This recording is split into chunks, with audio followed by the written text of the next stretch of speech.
Hello, how are you? Lovely to see you. Come in, Regina, Jason. I have so much love to give you from Alfie, from my wife. Yeah. There's And so this many is people.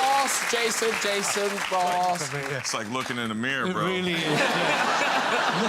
The coat's the only this difference. is what What's it's... that here, my darling? I didn't do anything. No, it's all good. Have a seat, have a seat, have a seat, have a seat. Hi. Hi. Hi, darling. Okay. Finally. Reunited with your wife. Yes. It was like it was meant to be. But we now discover you know everybody. You've met Regina as well. Yes. Yes. My wife. Lily Alfie, Coy, yes. So many people say. We have love 6 you. degrees Yes, going on. yes. So Well, many also, you're different both in ways. the DC universe We now. are now. Congratulations. And Thank you know Yaya? Yeah, I know. Love I him. know. Yeah. Oh, you know Yaya? It's amazing. Is that a euphemism? Really is. And, of course, your lookalike is here as well. Yeah. Yeah. This is a lot of hair. essentially what you would look like if you were chopped off at the knees and never went to the gym. It's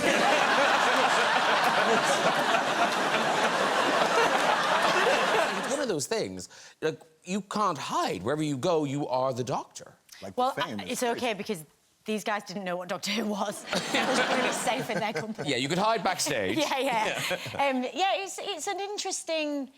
It's an interesting thing, particularly in Britain. But weirdly, the show, you can't predict a demographic. It's all over the world, and so there isn't that thing where you go, oh, okay, so you know, I'm walking around this place, I don't need my hat, and then the oddest kind of moment will happen, and you go, oh, maybe they recognise me. But if you're me, you have a slight narcissism where you think everyone's recognising you. And that's such an embarrassing thing happened to me yesterday on the tube. So I've obviously got, like... Oh, anyway, right, basically what happened was...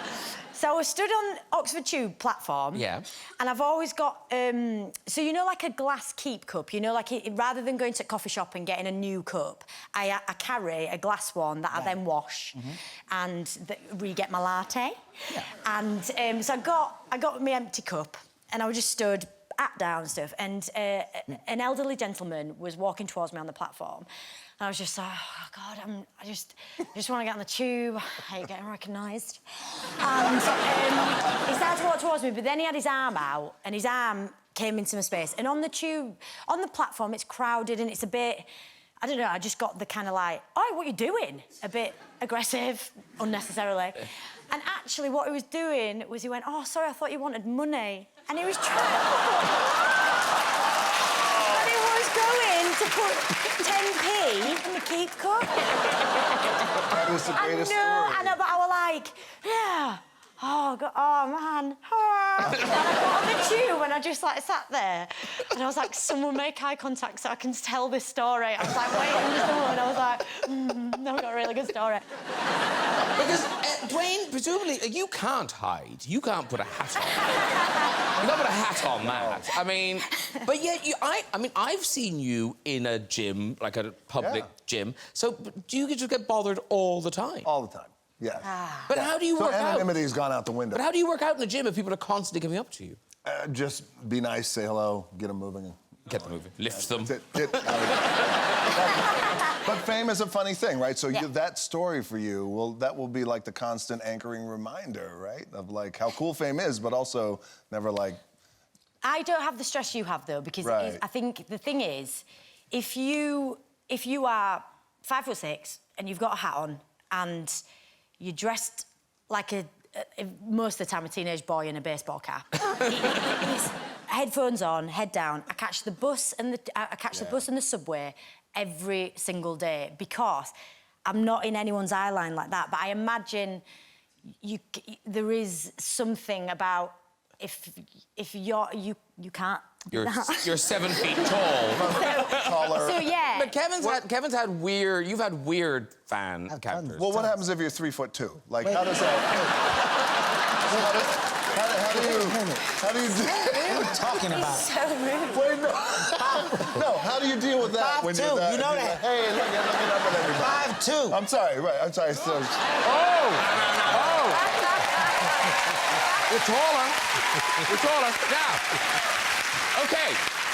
Okay, and now... Maybe I'll be turning up. To get us in the mood, Ken Branagh is going to give us just a little bit of form before we do this. Okay, you do your face-off, Come on, come on. Okay, off you go, Okay, ladies and gentlemen, on the left, they call him the Postman because he always delivers. It's the undisputed heavyweight champion of the world, Anthony Joshua!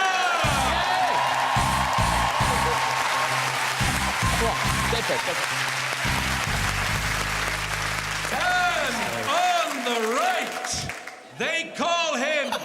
How's he looking at? They call him the Courier. The courier. Because he sometimes delivers. Unless he gets stuck in traffic. Yes, it is Greg Man Mountain David! So, here we go. So, AJ, yes. you go first. Oh, that's not as heavy. I thought that was going to be heavier. Okay. Okay, you go first. You go first. Mind the cameras. Here we go. It's not golf. Whoa! Oh, dear.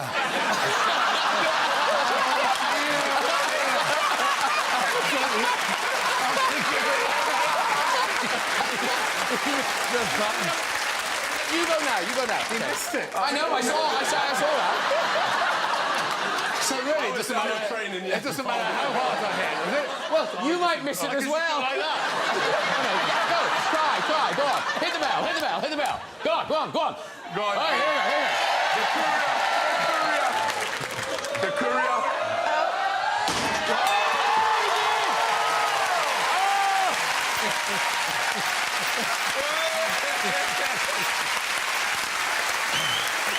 We weren't able to talk about it then, but now we can talk about poor old Thor in that film. He did eat his feelings. He definitely ate his way through his emotions, yeah. He did. We've got some pictures. There you are, eating your feelings. That's it. But now you didn't do that. Oh, no, that was my full Raging Bull Oscar attempt. Look, so this is a fat suit. It was the most remarkable thing. It's so good. It's a prosthetic latex kind of thing, which literally I would slip into. It weighed about 60, 70 pounds, what's that, 30, 40 kilograms, with a zip up the back.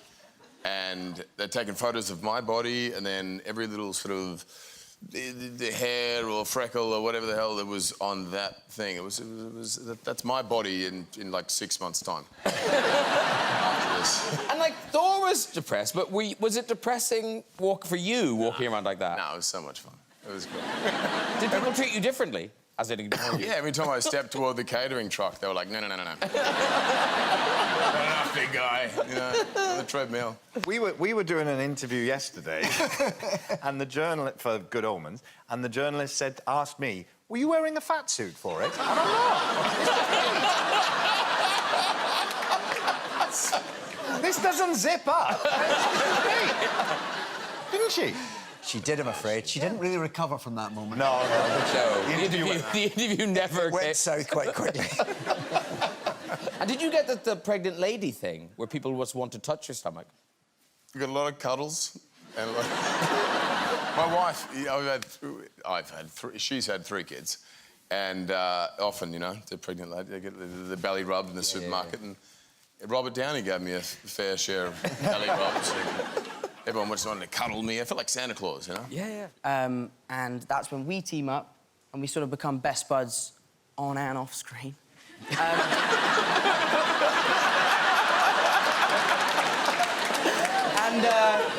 And we fight these elemental creatures. But now, filming together, like, Jake, Tom, it sounds like, was quite unsympathetic to you while you were filming. Didn't you get a little peaky in? Oh well, yeah. We were shooting a scene, and I got sick. I was very nauseous throughout the day, and in the middle of one of the takes, I threw up in the middle of the take and kept going. You know, but that's what acting's all about. I was sitting opposite him, and I was like, how is he doing that? He is so good. He looks so tortured and so unwell and so like hurt. And then he basically just had a stomach bug. And they actually CGI'd the vomit out of the shot. But if you look in the movie, my mouth is just partially open at one. I'm kidding. Are you kidding? I was going to go back and see it again. I was right there. Yeah. My God. That's the Marvel Universe. Just painting out the vomit. Chunk by chunk. But my eyes were so expressive that they had to keep it in the movie. They couldn't redo the shot, you know? Yeah. Before we talk about it, I'm going to say, because it's true, it is a really funny book. I say that because it may not be initially apparent when you start talking about what it's about. Yes. Thank you for preempting my poor salesmanship. Because I tend to put people off anything that's to do with me. So, yeah, well, you're very kind to say that. It is very funny, but now you need to tell people what it's about. OK, and let me do some damage now. So, to say, it is about a Gwyneth Paltrow film called View from the Top, in which she plays a stewardess. This is the poster. This is the poster. Have you all seen that film? Have you seen this film? Is it true? I saw it. No, it's a real film. I saw it. Yeah? Yeah. Yes, it's a real film. I haven't seen it. Well, buckle up. Do I need to see it? Literally. To read it? Literally. You do not need to... If you've seen any film, you have seen this film. Oh, okay. It is very similar to all films. Gwyneth Paltrow plays a blue-collar worker. I don't know what research she did. Maybe she went into Whole Foods once. And she dreams of becoming an air stewardess. She becomes one. That's the film. But here's the dilemma. Can she be an air stewardess and maintain a loving relationship with Mark Ruffalo? Oh, yeah. No. Oh. No. The demands of being an air stewardess are too onerous. She's got to hand out salty nuts. There are little blowy things she's got to demonstrate. It's a nightmare. So they break up for a while. What should she do? You're literally the opposite of on the edge of your seat. You're so tired. You're like this. Stop telling me the story. Stop it. She manages to reconcile with Mark Ruffalo. Oh. Happy ending? Despite the salty notes. No. Can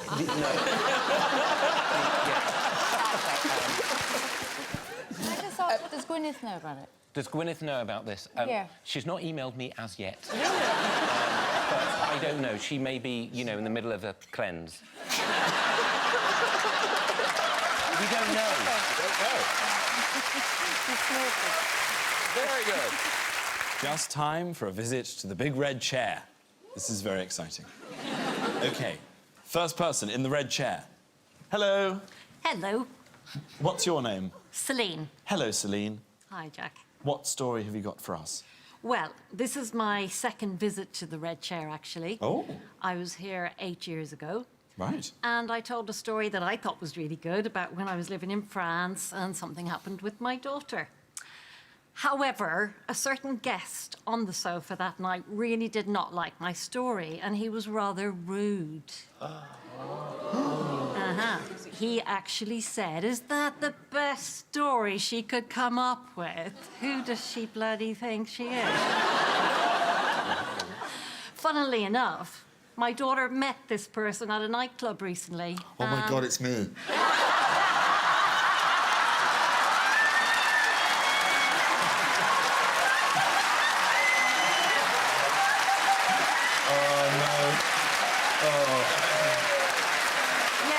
Yes, Jack, it was you.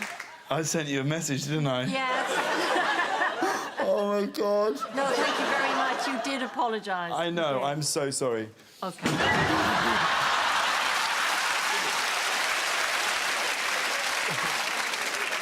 Oh, that was so awkward.